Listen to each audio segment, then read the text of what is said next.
Ben, moi bons días a todas e a todos.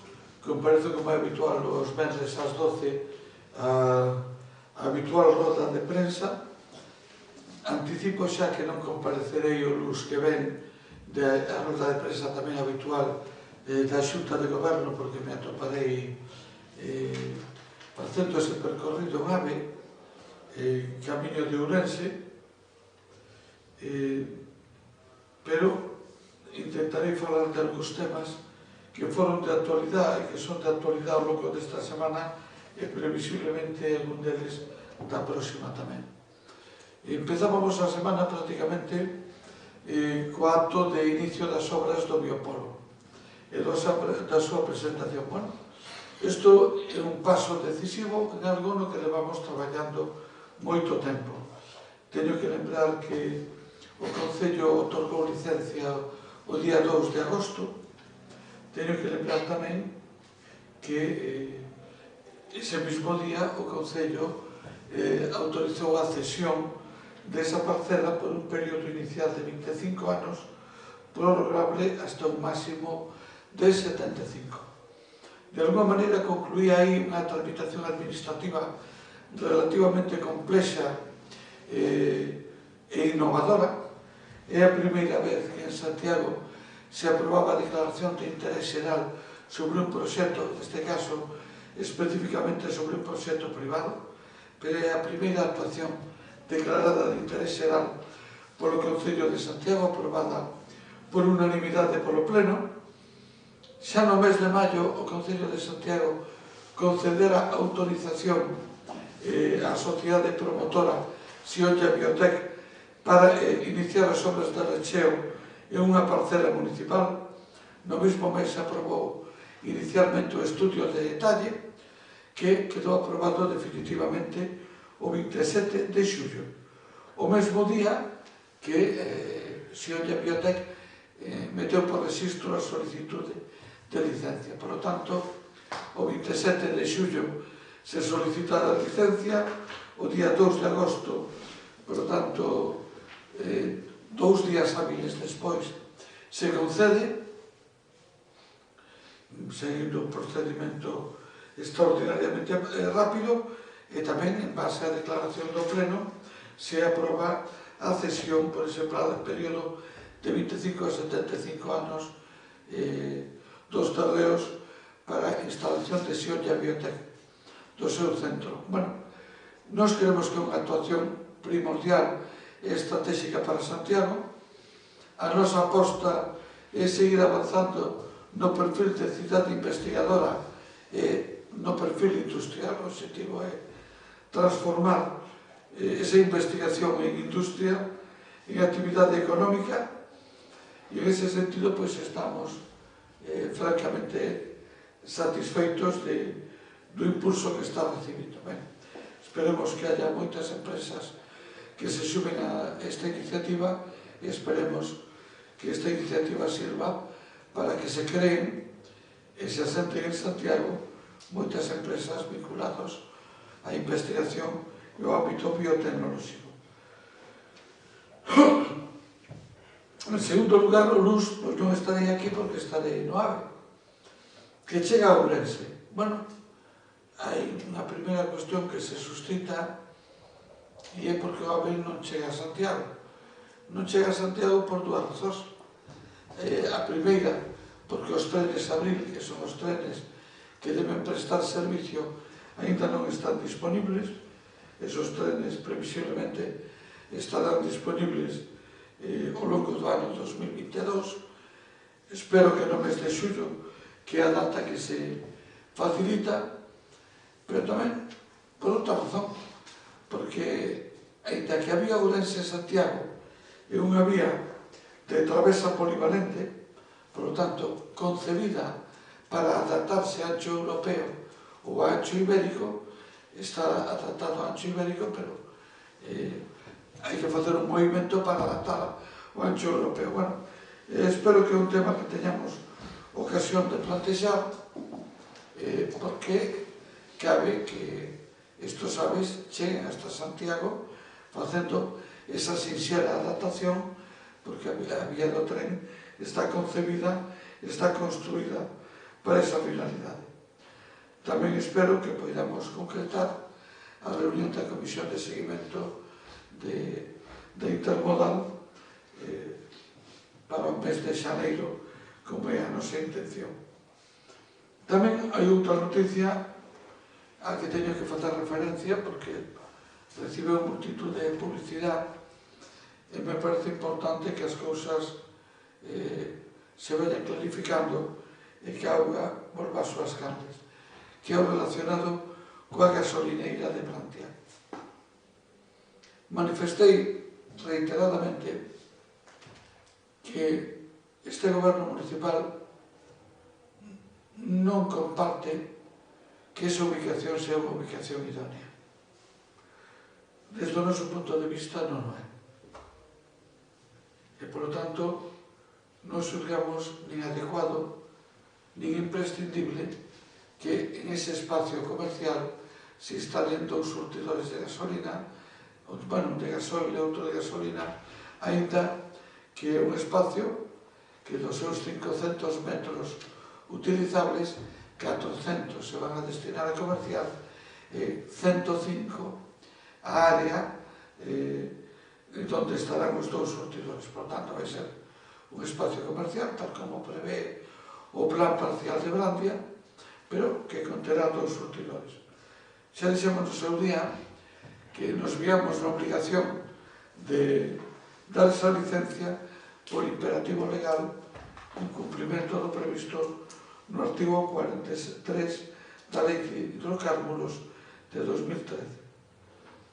Bueno, nos creemos que no ámbito do dereito hai moitas cousas que son discutibles, as controversias xurídicas son bastante habituales e, de feito, boa parte dos pleitos que se celebran é justamente porque hai leis que digo unha cousa, hai outras que digo outra e hai moitos conceptos interpretables. Por tanto, a nos non nos parece mal e nos preocupa que se estableza unha controversia xurídica inda que é un tema que foi estudiado como poucos e os que se lle deron voltas como a ningún probablemente. O que non nos pareceu aceptable é que se presentara unha querella criminal contra dous técnicos municipales que emiten o seu informe, que pode ser obxecto de controversia, pero é bastante extraordinario que se pretenda criminalizar a un funcionario por emitir un informe no que expresa o seu leal saber e entender. Mais algo de que guste ou non guste, se comparta ou non se comparta. En este sentido, o auto dictado pola xuíza estes días, que conocimos o día 15 de decembro concretamente, no que, por certo, ratifica algo que xa dixera o 26 de novembro, pero que nos desconocíamos e que tampouco se fixo público, no que desestimaba a petición de suspensión cautelar do acordo municipal. En aquel momento se pretendía incluso a suspensión da reunión da Xunta de Goberno. Bueno, eso non se fixo público no seu día, está no segundo párrafo da resolución judicial, pero o que me parece máis interesante é algúns argumentos que se dice, como podemos comprobar que nos mesmos, se refiere aos informes dos técnicos, se aborden e resolven fundadamente as cuestións que a querelante presenta como controvertidas. Se ven cunha interpretación diferente a sostida pola acusación particular. Isto, que me parece absolutamente xusto e razonable, poidera dar lugar a unha controversia na xurisdicción contenciosa. Me parece terrible e un error importante que se levara a xurisdicción penal.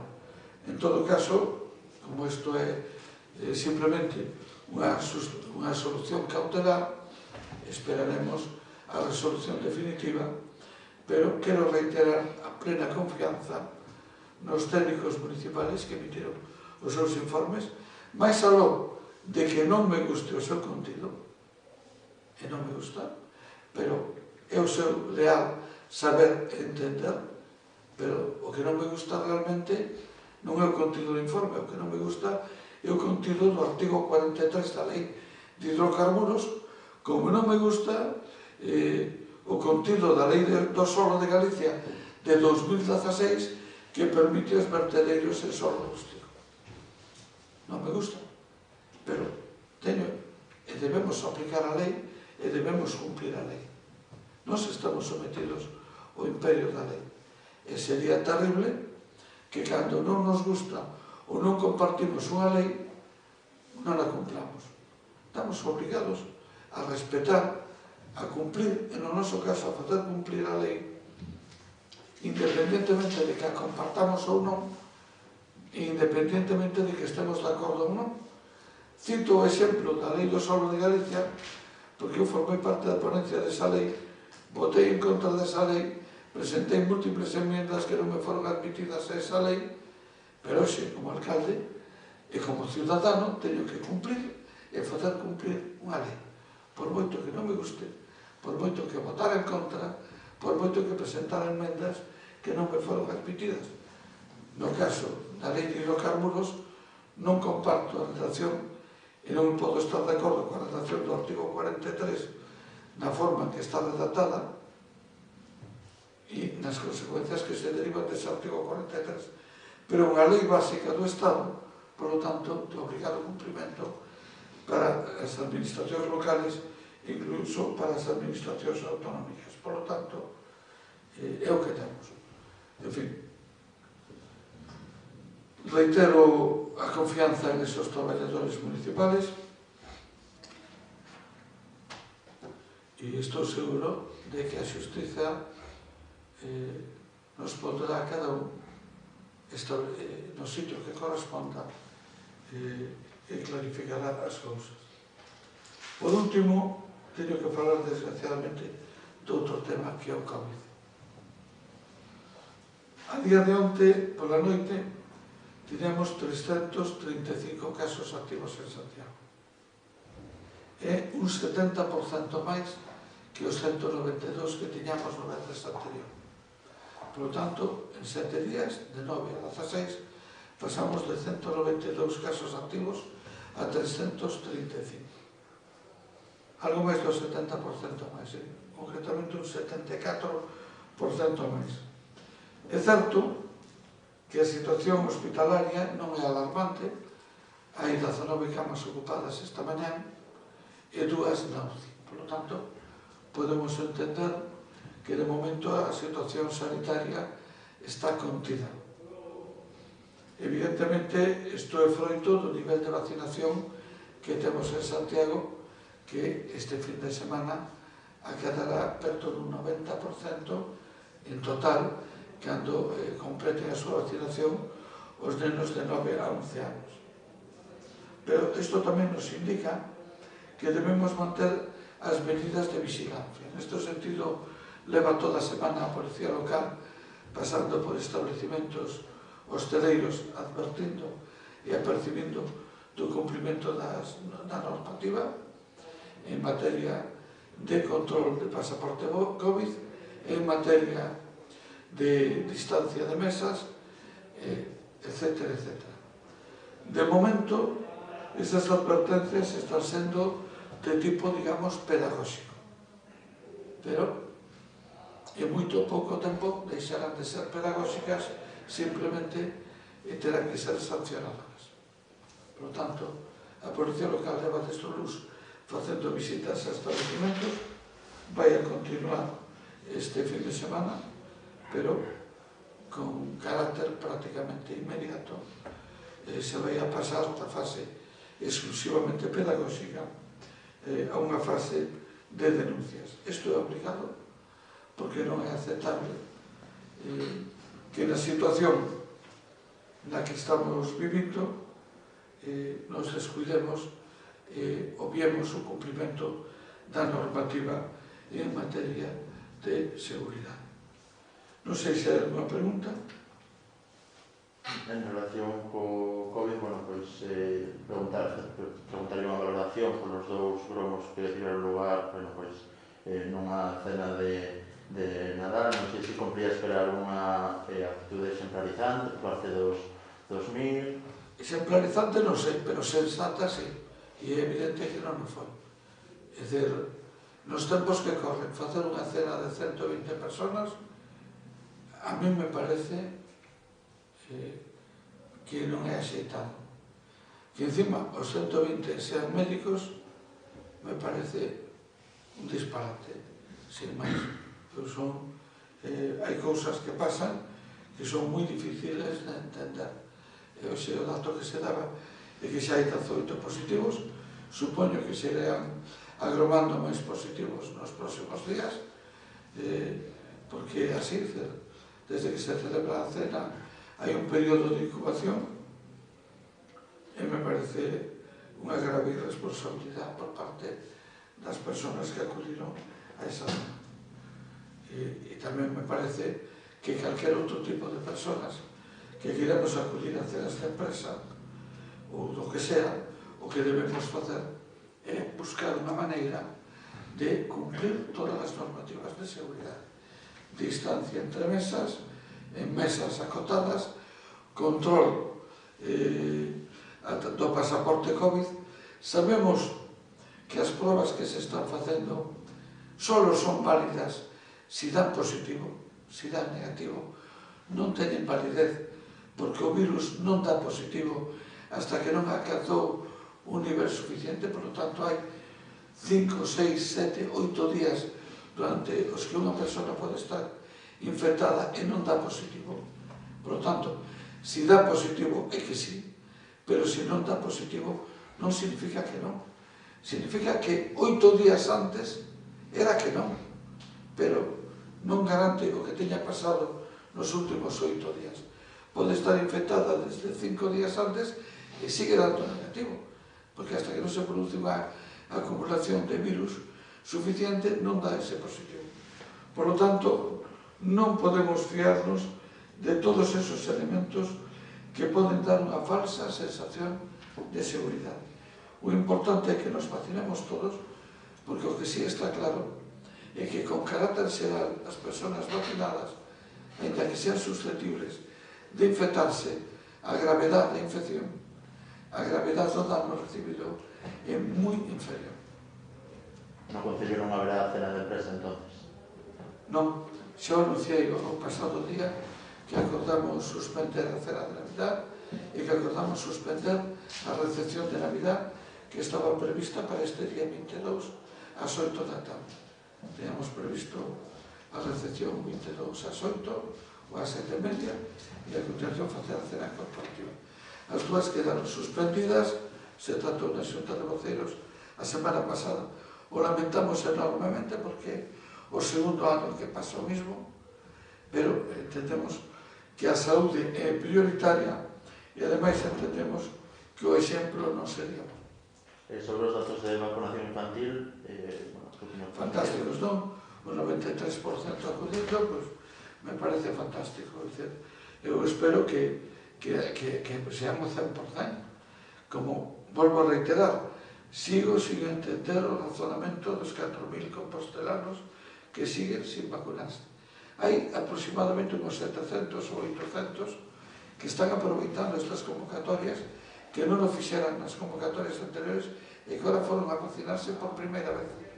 Uns 700 ou 800. Pero ainda quedan perto de 4.000 que non foron. E fíxese, levamos 3 convocatorias. Convocatorias abertas, tanto no campus como na Cidade da Cultura. Convocatorias nos que se daba opción de que se chamara por teléfono e se fixara na cita. Por tanto, máis facilidades non se poden pedir, é gratis. Máis facilidades non se poden pedir, por lo tanto, salvo algún caso excepcional que seguramente haberá con carácter xeral, hai que pensar que hai persoas que manteñen unha actitude moi difícil de entender. Preguntan Patri da COPE e Rosa da Voz sobre as visitas pedagóxicas da Policía Local, se detectaron incumprimentos, cantos e en que circunstancias. Non teño información sobre ese tema, si se detectaron algúns incumprimentos, é obvio, pero non hai denuncias. Esta semana o criterio é informativo, basicamente, e a partir desta semana, lógicamente, establecimentos onde detectemos que hai personas que tendo que ter o pasaporte COVID non o teñen, ou que eso non se controlou, ou que as mesas non cumplen as distancias, ou que hai personas que están de pé sin respetar a distancia de seguridade e sin máscara, pues lógicamente se tramitarán as sancións correspondentes. Pregunta Ramón de Onda Cero. Veciños de Concheiros nos preguntan se de novo faltan operarios nas obras este venres. Pois, mire, eu fui onte por ali e contei 17. Agora mesmo non teño un dato actualizado, sei que todo o mundo fai un seguimento detallado. Eu onte contei 17 operarios, non mo contou ninguén, fui eu a contalos. Bueno, quere decir que estamos todos facendo un seguimento exhaustivo desa obra. Teño que decir que en principio está previsto, hoxe están acabando de asfaltar a Rúa Betanzos e está previsto que o sábado mañán, si se pode, se asfalte Concheiros. Inicialmente estaba previsto para o luns, fixemos xestións coa empresa para intentar que ese asfaltado se produzca este sábado e que en todo caso o domingo todos os asfaltos da zona de Concheiros, Betanzos, pois están rematados para que o luz, pois digamos, podamos funcionar cunha maior normalidade. Tamén aproveito para dizer que a rotonda que hai na salida do ascensor de Tría Castela non é para que xiren os autobuses, é para frenar a velocidade. Esa rotonda, igual que o diseño, como é sabido, inicialmente estaba previsto que fose unidireccional, atendendo a demanda dos veciños, se deixou bidireccional, pero para que os autobuses e vehículos non collan velocidade, se fai esa rotonda para que teña que facer un pequeno xiro para seguir recto, simplemente para que asegurarnos de que frenan e reducen a velocidade. Pero non é para que den a volta na rotonda. Non está previsto que ningún autobús dé a volta nesa rotonda. Si, eu preguntarlle por... Digo porque, desde logo, nunca me lembro de unha obra que tuvera este nivel de seguimento minucioso. Vou a repetir, onde había 17. Hoxe, se teño tempo, pasarei e os irei a contar outra vez. Pero é probable que estén organizando os turnos para cubrir mañán pola mañán e poder asfaltar mañán. Precisamente asfaltado comeza este fin de semana, ou final, a obra finalizará en xaneiro, entonces? Miren, nós traballamos para ese fin. Todo o noso objetivo é que se cumpla esa finalidade. E estamos pendientes no día a día e os veciños nos están axudando en ese control exhaustivo que hai. En calquer caso, xa te digo que temos un compromiso tamén que cos comerciantes de tratar de axudarles. Creo que fixemos un esforzo en materia de iluminación na Rúa de San Pedro, está moi ben iluminada, é certo que eso non é posible, non foi posible facelo en Concheiros, pois porque están en obras e non se cumplían as condicións de seguridade.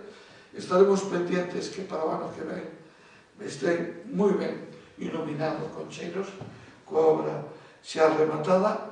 Había un programa de actividades que comenzaba este verdes, se non me equivoco, e espero que este verdes, é dicir, que hoxe mismo empece a operar con relación á Rúa de San Pedro Concheiros, e para o momento en que as obras estén rematadas, ou polo menos que poidamos dispoñer e acceder con normalidade a esa zona, temos previsto poñer en marcha unha proposta específica de apoio ao comercio de Concheiros San Pedro. É un compromiso que teño con eles e un compromiso que imos a cumprir.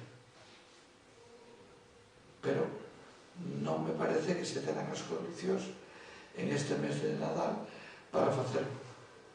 Cecais a finales de xaneiro ou febreiro, pois pode ser máis oportuno. Patri da COPE. Pero contamos con el.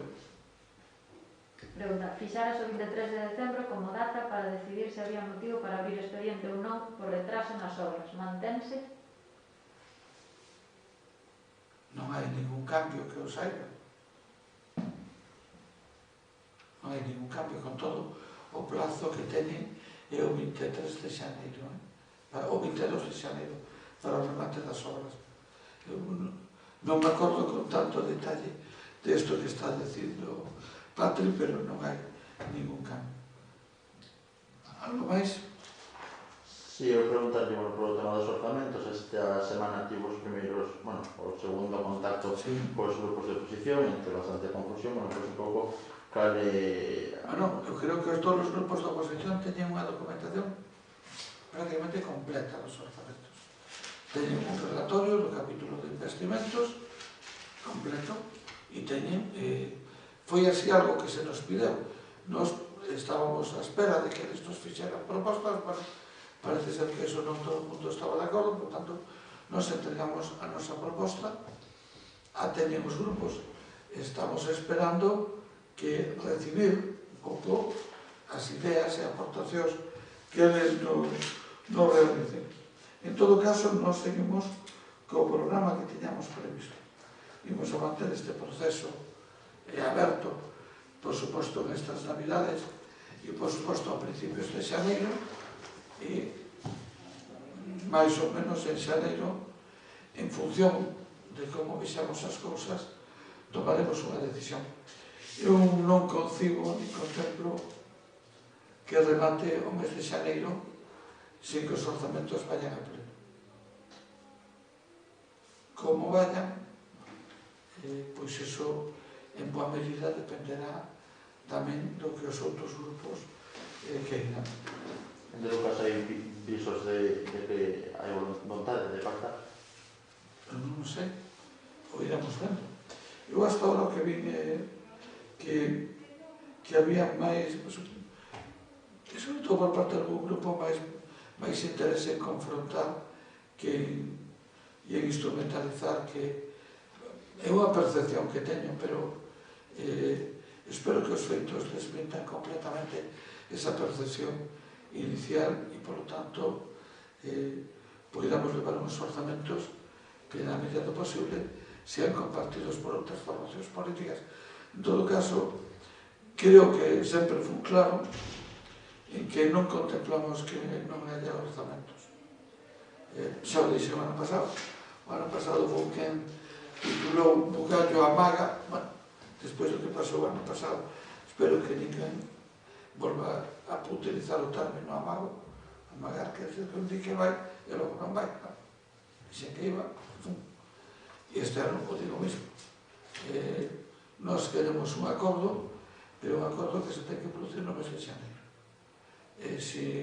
Se vemos que non hai perspectivas de acordo, pois nós, lógicamente, temos un margen de flexibilidade que nos permite, por 15 días, digamos, nós non rompemos unha posibilidade de acordo, porque haya 15 días arriba ou abaixo, pero, evidentemente, eu non contemplo que paso o mes de xaneiro se levar esos orzamentos. Fala por do BNG de diferentes voces no goberno. Eso son versións interesadas. Ninguén lle dixo nada distinto do que eu estou dicindo. Podo asegurarlle que o que podo manifestar a Conselleira de Facenda e o propio Consello Municipal nas reunións aos grupos estaba previamente acordado comigo, e o que eu digo é o que eles comparten tamén. Non hai ninguna dúbida en eso, máis aló de que ás veces un se vexe obligado a poñer o acento en unha parte e outro o mellor o prefere poñer en outra. tamén depende. Mire, eu me dirixo ao conxunto dos ciudadanos, non só a unha formación política, senón ao conxunto dos ciudadanos. E os ciudadanos deben saber que este Concello vai ter orzamento, porque iso é vital para responder ás demandas e necesidades dunha cidade que está intentando salir dunha crise económica de todo tipo ocasionado pola pandemia. E porque iso é vital, é estratégico, porque é un mecanismo imprescindible para poder acollernos aos fondos europeos da reconstrucción. Por lo tanto, eu poño acento en dizer, vai haber orzamentos? Sí, ou sí. Que me gustaría que eso fora pactado con algunha formación política? Pois tamén, tamén. Pero non podo condicionar o primeiro ou o segundo. Porque non é que non o poida condicionar, é que Santiago non se pode permitir o luxo de perder esas oportunidades. Bueno, algo máis? No. Pois moitísimas gracias. E moi bons días a todas e a todos.